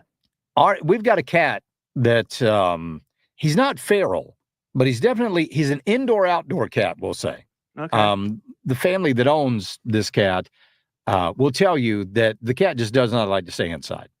And he doesn't wander off far, but he does walk around the neighborhood on occasion. And the cat's name is Moose. Artie and Moose, they got a thing going. Oh, that's cool. They're buds. Yeah. They will. The cat will rub all up against Artie, and Artie will sniff the cat, and the cat. I mean, they're very friendly towards each other. Now, Sophie Rose does not appreciate or does not look for the cat's friendship. Okay, she barks at the cat all the time. Right. But Artie, who I have never met a more loving dog than Artie. He just loves everybody and he loves everything, and except for a couple dogs in the neighborhood. But he and this cat, they just really get along. And just think that is so cool. And Moose is really fond of Artie as well. Yeah, Well, it's really cool to see a cat and a dog get along. yeah, it is. It is. But you know what today is? What's that? National Cat Lady Day. National Did you know Cat that? Lady I Day. didn't even know there was such a thing. But Cat Ladies, today is for you. Another cat is all she wants, so obsessed it almost haunts. She's kind of crazy. And with furball, she's an ace. Kitty litter every place, it's kind of hazy. The cat lady, meow, meow, meow, the cat lady. Hair on her clothes, the cat lady. She just loves her felines. There you go. So Hey, happy Cat Lady Day. Happy Cat Lady Day. Have you ever known a crazy cat lady? Yes. Have you really? Yes. Yeah, I've known a couple in my life. I do not understand that. I really don't. I mean, I guess I don't know, man. I guess to some people, animals are more relatable. But how many because sometimes 2 dogs gets to be a challenge. It's a lot. Yeah, it's a lot. Try Taking care of 2 those pets and 3 children. Oh my goodness. Oh my goodness. Yeah. So Well, my kids are cool though. They're good. They're pretty good. I was outside cutting the grass the other night, and I was gutted. I was really gutted. My backyard is hideous right now. And you know me and my lawn. I mean, I love my lawn. He does. He does. But because we got Sophie a few months ago, and I didn't want to put any chemicals out on the lawn. I didn't want to put anything out there that might hurt her. So I kind of left the back lawn unattended to. Mm-hmm. Oh, a disaster. It is an absolute. I don't know what's going on with Poana. Maybe you guys out there can tell me. I've never seen Poana this bad in a long time. Now, we didn't have to worry too much about Poana down in the low country because it's Poana doesn't like warm weather, so it was kind of tough. Is that like a plant or something? No, it's technically a grass, but it's a weed. Okay. Yeah. I got you. So I'll tell you what's wrong with my backyard. It has nothing but anthills in it. Yeah, so I'm going through and trying to get rid of those. Yeah, you definitely need to do that. That's not good. But I just, Poana was so bad this year. I got Poana, I got Poa trivialis, I've got dandelions, I've got all of that stuff. And I was just like, oh, and I was thinking, was Sophie worth it? Was Sophie worth? Of course she was. Worth me sacrificing my backyard for? Of course she was. And then, like you said, I mean, this morning I got out of bed and there's Artie and Sophie and they're snuggled up next to Sheila. And I was like, yeah, okay, fine. She's worth it. It's just going to be a lot of work to get this yard back to where it needs to be. We'll be right back. This is the Charlie James Show, News Talk 98.9 WORD, the voice of the Carolinas. Happy Cat Lady Day.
1-800-905-0989. This is the Charlie James Show, only on News Talk 98.9 WORD. The voice of the Carolinas.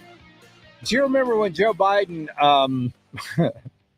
when actually Kamala Harris went to Tennessee, and it wasn't that long after the shooting at the Christian school in Nashville. And she didn't go to visit with the families of the victims. She didn't do that. She went to go spend time and meet the Tennessee Three. And these were three lawmakers, quote unquote, who basically disrupted the House of Representatives there in Tennessee. And several of them got kicked out. I mean, literally kicked out of office. Well, the local municipalities, they reinstated them. However, they got a visit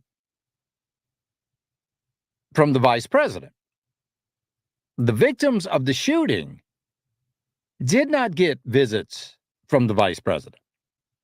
In fact, nobody went to see them. I mean, come on, they were in the neighborhood. She could have dropped by to ask how everybody was doing. But she didn't do that because it didn't matter to her. Why? Because the narrative that they wanted to go by was that guns are the problem and guns must be done away with. Completely failing to mention that the person that pulled the trigger was a trans activist. And we're seeing a lot of that lately. I don't know if you've noticed. A lot of trans people committing crimes right now. But none of the victims, they're not even talked about it. And notice how quickly that's off the news. Notice how quickly they've just completely changed the narrative, 100%. And it's no longer about the victims. Peter Ducey asked Karine Jean-Pierre about it today in the White House. And one more. So Monday, you're going to have three of the lawmakers who protested peacefully protested. Who peacefully protested after the Nashville Covenant School shooting. Have any of the victims or the victims' families been invited to the White House? I don't have anything to read out to you about any invite. Why? I just don't have anything at this time to read out to you any invite. What I can say to you right now is that the president is focused on getting things done. He's focused on making sure that we are protecting our communities, that we're protecting our schools, that we're protecting our churches, we're protecting our grocery stores, that people, as we know in Buffalo, went to the grocery on a Saturday and got murdered. 10 of them were murdered. We see what's happening in our schools. And that's why he's bringing these legislators here to have that conversation and to see what else can be done and to highlight that. That's what the president is using the bully pulpit for. That's why he continues to put pressure on Congress to get things done. Make sure that they're showing some courage, Republicans in Congress, to make sure that we're banning assault weapons. And so we cannot have weapons of war in our streets. We cannot have weapons of war in our schools. And so that's why he's bringing them there. Interesting. Actually, he's bringing them there to celebrate them. And by the way, Karine Jean-Pierre, I saw the video. It wasn't all that peaceful. Right. It wasn't like they were all sitting around singing Kumbaya. In fact, one of the those representatives actually tried to bring a child's coffin onto the floor at the State House. He was stopped by security because you're not allowed to bring props on the floor of the State House in Tennessee. But he was trying to do that, trying to make a spectacle. This guy's all about the show. They're all about the show. They don't really care. If they cared, they'd be doing something about the 688 people that were killed in Chicago over the past 12 months. 688. They would do something about what happened in downtown Chicago the other night, where a white woman was brutally beaten by a crowd. Literally the definition of lynching. 100%. They beat this woman because of the color of her skin. If that's not lynching, I don't know. And is anybody, any investigation? Are the FBI using their facial recognition technology to hunt down these perpetrators? No, I don't think they are. It doesn't really fit the narrative. So therefore, ignore. But they don't care about the violence. They really don't. And by the way, Karine Jean-Pierre, There was a 2-year period where the Democrats controlled the House, the Senate, and the White House. And they failed to get anything done. They failed to ban assault weapons. Their words, not mine. They failed in that because they didn't want to. Because if you do away with that, you've really got no more narrative for the folks on the right. You've got no more narrative. You got no more talking points against Republicans. So they don't really want anything done. They just want to talk about literally everything else. Everything else. Except getting something done. So, Charlie, she is so condescending. You're exactly right. Peaceful. Isn't that what Trump said about January the 6th? Yeah, you're exactly right. Charlie, literally, yeah, I know 688 people killed in Chicago were killed with handguns. Not all of them. No, they weren't. But it doesn't matter. Doesn't matter if they were killed with handguns or knives or BB guns or pickleball paddles or whatever. The fact is, 688 people in one city were killed in a 12-month period, and nobody cares. Nobody. That's pretty, especially the people in power in that city, which is, of course, Chicago. We'll be right back. This is the Charlie James Show. News Talk 98.9 WORD, the voice of the Carolinas.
100,000 watts of power. It's the right talk. Charlie? Welcome. This is the Charlie James Show. Now we're talking. News Talk 98.9. WORD. The voice of the Carolinas. Well, it looks like once again we are not going to have constitutional carry here in South Carolina, even though it is wildly important to you. Even though it is unbelievably important. And when I say we're not going to have it, at least not in this session. Well, they got about 3.5 weeks left in this session, and it looks like they're not going to get to it. It is not going to make it out of the Judiciary Committee, which, by the way, you need to call every member of the South Carolina Judiciary Committee and voice your displeasure. If you don't mind, could you do that? Let me just, and I got my list here of exactly who you should call, because it is important, right? Let's see, trying to bring up the names here. South Carolina Judiciary Committee. Let's tell you who they are. Just, and I'll give you all of them. The Senate Judiciary Committee. Luke Rankin is the chairman. Gerald Malloy, Shane Massey, Ronnie Sabb, Wes Clymer, Rex Wright, Scott Talley, Dick Harpootlian. He's not going to vote for it. Don't worry about him. Brian Adams, Penry Gustafson. She's iffy at best. Josh Kimbrell, who said he wants to get this passed. Mike Reichenbach, Brad Hutto, Chip Campson, Marion Kimson, don't worry about calling him. Margie Bright Matthews, Mia McLeod, don't worry about her. Sandy Sin, don't worry about her. And these are the ones. I mean, when you look at Sandy Sin is on the House Judiciary, the Senate Judiciary Committee, and she is wildly against this. Even though she posted a picture of herself, she was like in Montana or Wyoming with a firearm on her side. And I said, hey, must be nice to live in a constitutional carry state or be in a constitutional carry state. So definitely call her office. Richard Cash, Dwight Loftus, Billy Garrett, Michael Johnson, Vernon Stevens. Call your state senators on the Judiciary Committee and tell them just how, I don't know, disappointed you are. The 26 almost, I believe it might actually be 27 other states in the United States have gone with constitutional carry. Nebraska is the latest. We should be the latest. We should be the ones that are on this list right now. Nebraska state senators have given the green light to Legislative Bill 77, which would allow residents to carry concealed firearms without a permit. The bill was passed with a 33-14 vote and is now on its way to Republican Governor Jim Pillen's desk for final approval. Nebraska currently requires individuals to obtain a $100 permit and complete a safety course that can cost over $200 in order to carry a concealed handgun. However, once it's signed into law, Nebraska will join 25, maybe 26 other states in allowing concealed carry without a permit. Supporters of the bill argue that requiring a permit and safety courses to carry a concealed handgun infringes on the Second Amendment rights, and it does. And it makes more difficult for law-abiding citizens to protect themselves. And they're right. So there were 3 rounds of debate. The decision to sign the bill into state law now rests with Governor Pillen. If Pillen approves, Nebraska will join other states like Alaska, Arizona, and Wyoming in allowing concealed carry without a permit. Notice we're not in that list. Now, on Wednesday, Pillen said that he did support Legislative Bill 77 for constitutional carry. But why can't we get it done here? Well, they got better things to do. Yeah, they got better things to do. So, there you go. That's what you got. Once again, our state legislature making us jealous of other states. And that just shouldn't be. We're supposed to want to be the ruby reddest states in America. Wink, wink. We know we're not, though. I mean, if you really look at how things are going. So let them know. Let them know what's going on. And if they don't want this done, then primary them. That's all. That's the best way I can say. Best way I can say. Get it done. Just get it done. Let's see here. There's another. Anyway, it's ridiculous that we can't get a good abortion bill passed. We can't get a constitutional carry bill passed. We barely got open carry with training passed. Barely. And that was up for a lot of debate. So hopefully it'll happen in the next legislative session. Fingers are crossed. Hopefully we can get that. The two big things that we need to do, constitutional carry and closing our primaries. We've got to make sure that you register by party in this state, because if not, we're just going to keep getting the same old people in office time and time again. And it is time for a good shakeup there in the State House in Columbia. I mean, a real good shakeup. But you're not going to be able to do that as long as lawmakers can make promises to Democrats if they vote for them. And they do that. I mean, that happens all the time. Charlie, maybe that Judiciary Committee is too big. I kind of agree. I don't know who sets the limits on how many people are on the Judiciary Committee. I was surprised at how many Democrats are on it. Really, really was. I mean, Marlon Kempson was on this thing? Really? Wow. Pretty amazing. Dick Harpootlian is on it? Interesting. So, and then, of course, Sandy Sen, and you know my issues with her.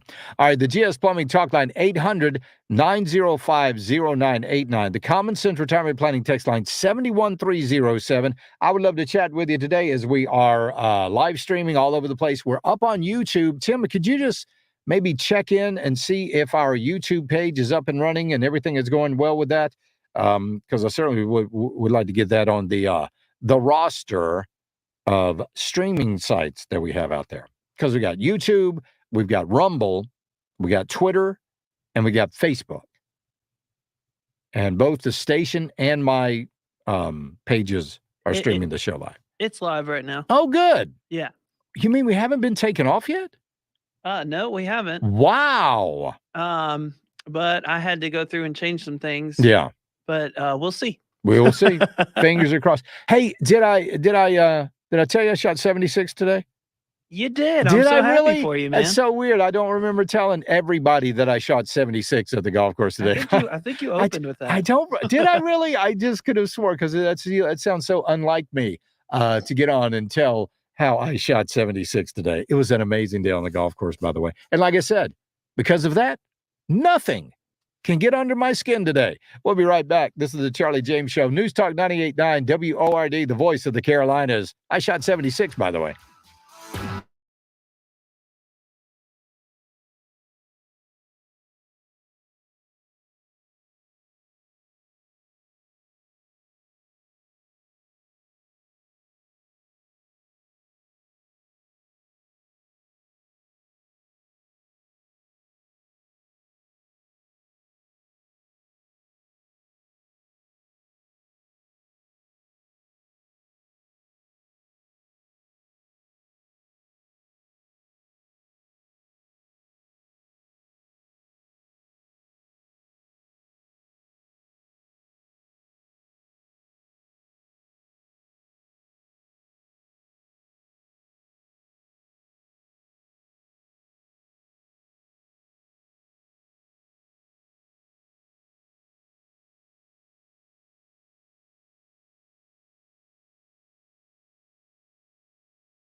Welcome back to the program. Don't you think that the Education Secretary, the Secretary of Education for the United States of America, would be able... All right, let me ask you, Tim, what is a woman? A woman is, I don't know, a woman, a feminine female. Okay. Person. So if an alien landed on this planet and they said, hey, Tim, you look like the most intellectual being I've ever encountered. Could you describe me what a woman is? Could you do it? Yeah. Yeah, of course. I'd be pulling out my Bible. It's the female of the species that has mammary glands and can give birth to little baby humans. It's pretty easy. Little bitty children. Little bitty children she can give birth to.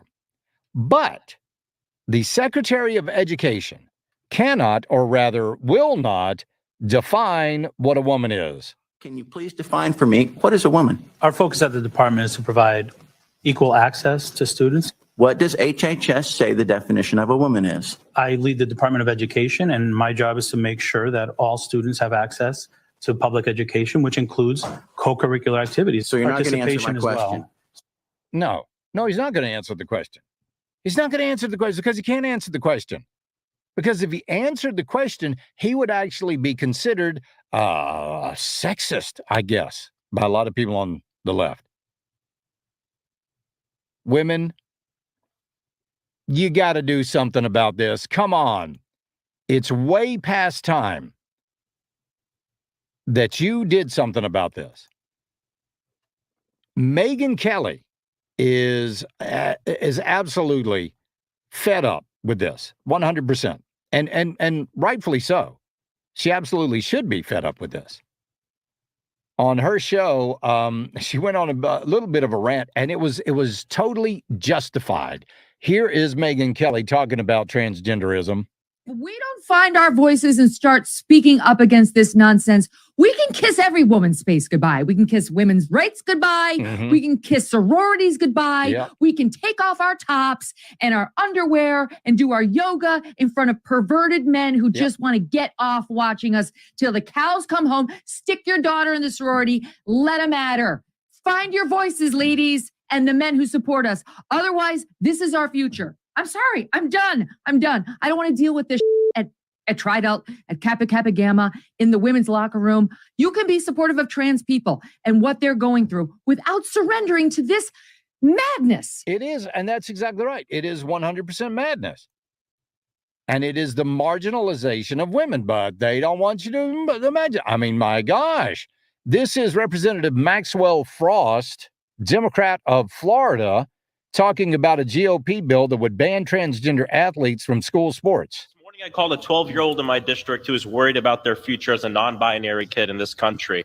They should be playing and learning, not writing to their Congress member desperate to not lose their right to exist.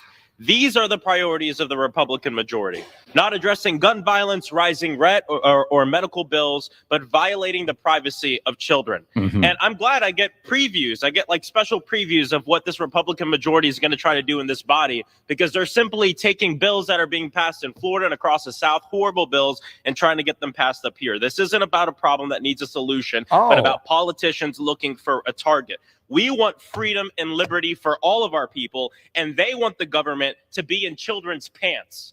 Disgusting. History will not look kindly on this. Trans people will continue to fight for equity. We will be right by their side, and we will win. Well, Lordy, I hope you don't.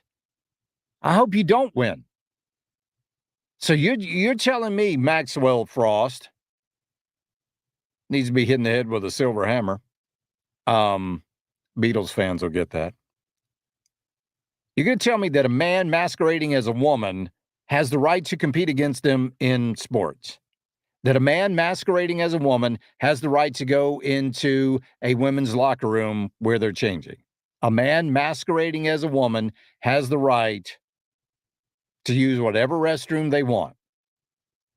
That's what you're telling me. Well, that is what they're telling you. Because they could care less about women. They really could. So, my goodness. Let's see. Charlie, why can't these leftists answer a simple question? Do they fear the truth? Yes. You're exactly right. They fear the truth. Well, they fear speaking the truth because they don't want to be canceled either. You see, that's what they're doing. They're just acquiescing to these folks on the left because they don't want to be, they don't want to be canceled. Well, that's just too bad. That's just too bad. It's time to cancel them. It's time to cancel this entire movement. Pretty amazing. Pretty darned amazing. Can't even define a woman or won't define a woman. Democrat Representative Jimmy Gomez said if you're against female athletes having to compete against biological males, oh boy, you're something. Republicans are attacking trans and other LGBTQ kids, and it shows exactly who they are. Bigots and bullies. And I said that once, and I'll say it again. Bigots and bullies. Republicans are attacking bigots and bullies. For standing up for women, you're a bigot and a bully. Okay. Guilty as charged. I'm tired of hiding it anymore, ladies and gentlemen. I'm now coming out as a bigot and a bully against this transgender ideology that is marginalizing women and is going to get women hurt. I'm again, yes, okay, bigot and bully. You got me. Oh, boy. There you go. Because I think women, because you've got a certain group of people over here who are standing up for women's rights, and you've got this group over here on the left that absolutely is trying to destroy women's rights. Who's really the bigot and the bully? Who's the bully, Representative Gomez? The 6', 200-pound woman who blows everybody away in cycling or swimming or weightlifting or wrestling or any other sport that you can possibly imagine, track and field? Who's really the bully? You know who it is. We'll be right back. This is the Charlie James Show. News Talk 98.9 WORD, the voice of the Carolinas. When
Let your voice be heard. Call the GS Plumbing Talk Line now. 800-050-989. Save it on your phone. That's 800-905-0989. This is the Charlie James Show, only on News Talk 98.9 WORD. The voice of the Carolinas. Welcome back to the program. All right, I don't know who did this. I really don't. I don't know who did it, but God bless you. God bless you. Senators Sandy Sin, Katrina Shealy, and Senator Gustafson all received spines as gifts. That's right. Some member of I'm just going to assume a lot here because I don't know a lot about the story. I'm just going to assume somebody in the South Carolina Senate or the House, somewhere in state legislature, somebody sent them anatomical spines. And I think it is magnificent. Good. I'm so glad you did this. Senator Shealy objected to this type of lobbying. Why? Why? Why would you object to that? I mean, you're okay with every other type of lobbying, right, Senator Shealy? I mean, you're completely okay. Senator Shealy was the one that said, remember when we had the gas tax, right? And it was supposed to fix our roads? Remember that? It's going to fix our roads? Well, she interpreted that as meaning build new roads in her district. That's what she thought that meant. Wait, what do you mean I can't build new roads with this? What do you mean? I'm sorry. There's a gas tax money. It's supposed to be fixed roads. Well, we're fixing it. We're making a new one. No. You know what it meant. You were just trying to pork barrel this into your district. We were watching you. We were watching you when that happened. We saw you. So, of course, Sandy Sin, Gustafson, and Shealy, they were three of the Republicans who decided, air quotes here, Republicans, who decided to act like Democrats, and now they're victims. Oh, you are a full-fledged Democrat now. You're a victim because somebody sent you a spine. Gustafson, like I said it was an insulting gift. Who cares? Who cares if you're insulted? South Carolina Senate insults me every single day. So does the House. Every single day, they insult the people of South Carolina. Every day. Because you are not the people that people thought you were when they elected you. Now, we know why Sandy Sin even moved into another district so she could win her race, but that's fine. You know, that's okay. I mean, if you got the money she's got, you can move anywhere you want to, right? Run anywhere, run campaigns anywhere. I mean, they go to the Abacos on occasion.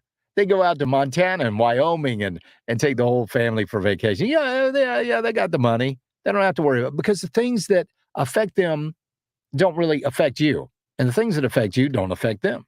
Things like roads, I got a private plane. I don't even have to worry about that. We charter planes to go where we want to go. We don't have to worry about crazy stuff like that. Oh, we can afford to pay. You know, down in the Low Country, and I don't know if they have it here, but haven't seen any advertised here. You can buy packages of front end alignments. I'm not even joking. And again, I don't know anybody that does that here. Maybe I'm wrong. I just haven't seen it. But in the Low Country, the roads are so bad that you can buy a package of like 6 front end alignments for your car because you're going to need them. And they give you a little bit of a price break, so to speak. So I don't care if they're insulted. I really don't care. Just because you're elected to the state Senate or the state House does not mean that you are above being insulted. I'm sorry. I mean, you were elected. You were not ordained. You were not coronated. You were simply elected. You were elected to a position that is part-time. And I'm sorry. I'm sorry if the part-time employees in Columbia got offended by this action, but tough darts farmer. Because, like I said, you insult us every single day. Charlie, I'm glad someone sent them a spine. Oh, I can't read the rest. Well, these were 3 females, so they wouldn't have sent them that, right? And I appreciate the sentiment there. Let's see, Charlie, if they're insulted, the point was made. Exactly right. Charlie, wouldn't have been insulting if they already had a spine. I'm going out on a limb here, but I assume it was meant as an insult, calling them spineless. Well, yeah, exactly. That's exactly what it was calling them. Spineless. Because that's what they are. They're spineless because they cave in to the folks on the left and their talking points. And these 3 are the reason that we don't have a really good, that in the Supreme Court, have really good, a good abortion bill here in South Carolina. Charlie, Firestone sells lifetime alignments. I did not know that. Might have to check into that.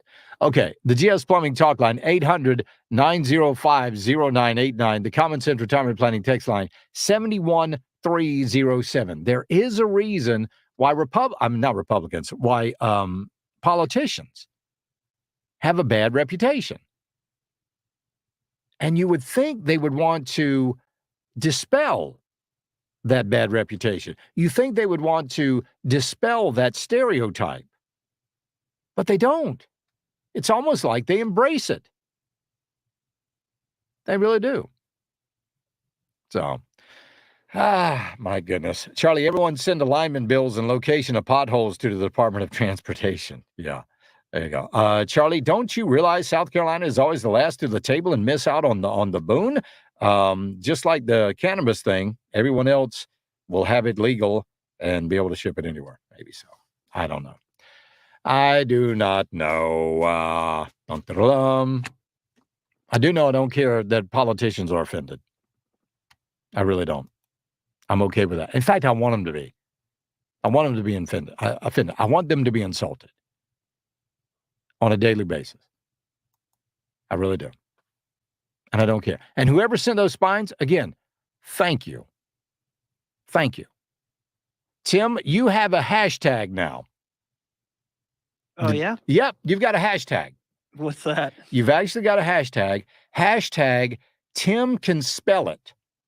Tim can spell it. Tim can spell it because you spelled 8 correctly. That's right. Let's do it again. Without the percent. Yes, right.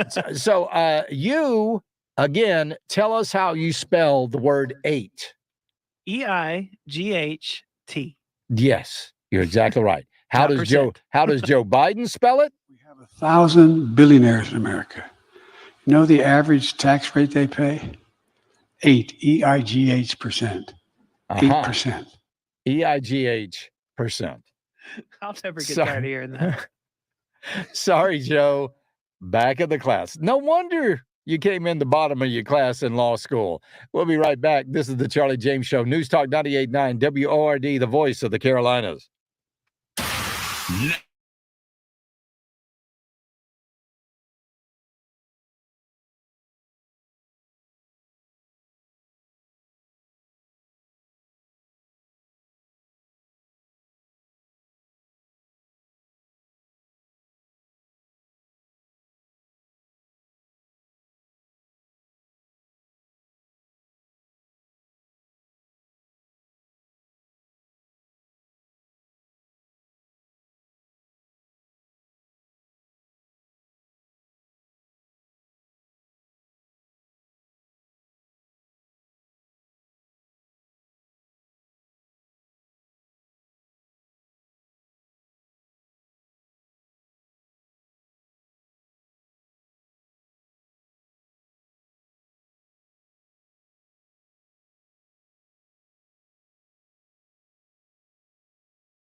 text line at 71307. This is the Charlie James Show On News Talk 98.9 WORD. the voice of the Carolinas. On the Common Sense Retirement Planning text line 71307, Charlie, standing room only for DeSantis in Spartanburg tonight.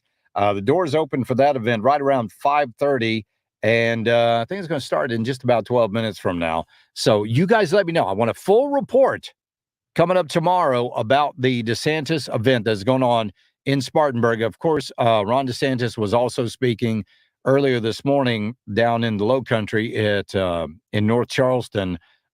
He was speaking there, and he had a lot of, listen, the guy's saying the right things for the most part. That's everything I hear, every soundbite that I listen to. There's not a whole lot for me to disagree with him on right now. But as of right now, and remember, Ron DeSantis has not declared that he was running for president yet. Okay? That's still up in the air. We don't know. He's expected to maybe announce next month. We will see. We will see. But when he was down in the Low Country today, it's called the Florida Blueprint Tour, which is what he's on. So you can kind of imagine that this is a pre-election announcement event.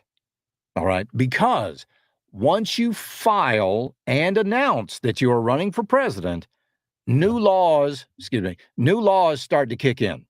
Okay? New laws start to kick in about, campaign finance and all that. But right now, and of course he's still governor, the laws are just a little bit different as far as campaigns are concerned. This is what Ron DeSantis had to say about teachers and kids.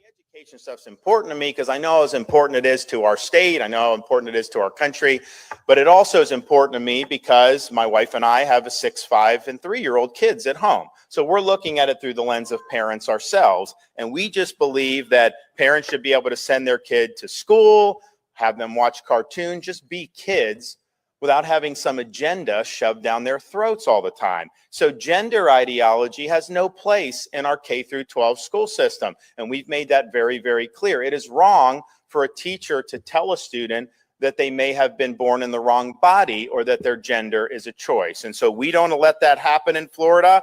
And if Disney objects to that, well, so be it. We're going to do what's right. Exactly right. I agree. You also said this. If we as a society say that a man that puts on a dress, dresses as a woman, and then, quote, identifies as a woman is actually a woman, that is not true, okay? And so if you're telling me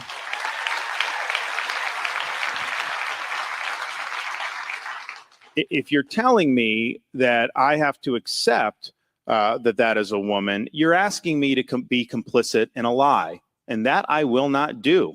And so part of this is about, are we going to have a society that's rooted in truth, or are we going to have a society that's unmoored from truth and is basically being swept away with different ideological currents?